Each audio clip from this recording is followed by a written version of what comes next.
Kita bersyukur juga angka kemiskinan turun ke 8,47%.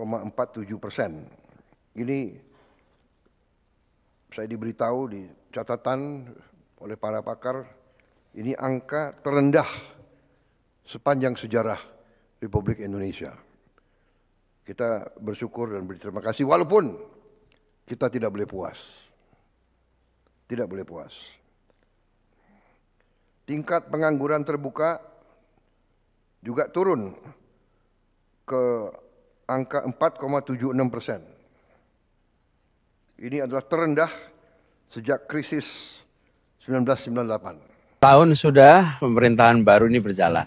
Pak Presiden baru saja bilang bahwa angka pengangguran terendah sejak tahun 98. Bagus dong kalau gitu. Tapi kenapa obrolan sehari-hari yang kedengarannya malah sebaliknya?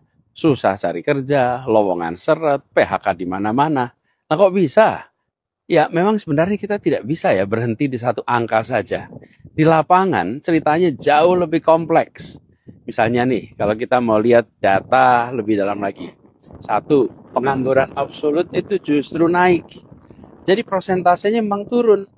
Tapi jumlah orang nambah. Kan angkatan kerjanya membesar. Nah kita kejar-kejaran tuh di situ. Lalu kedua, kualitas kerjanya melemah. Maksudnya apa?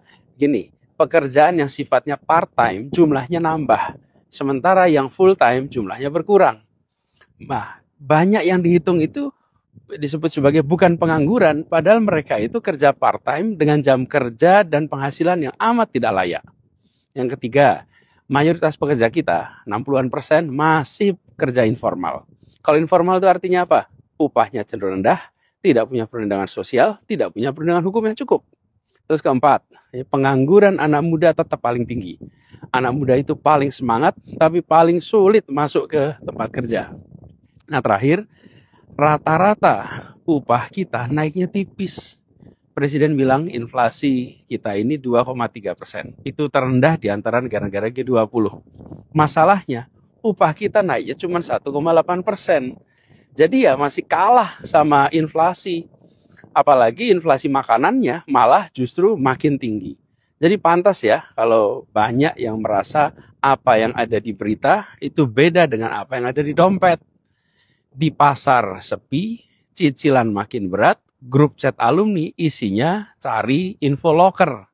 Nah, kita nggak usah takut lah lihat kenyataan dengan lengkap.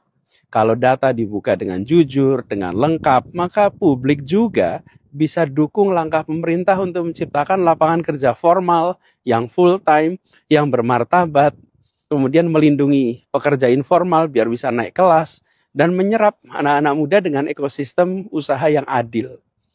Jadi, ya tanggung jawab terbesar memang ada di pemerintah. Tapi kalau data ditampilkan hanya setengah-setengah, publik juga bingung mau dukung kemana. Atau jangan-jangan Presiden juga tidak diberi data yang lengkap ya.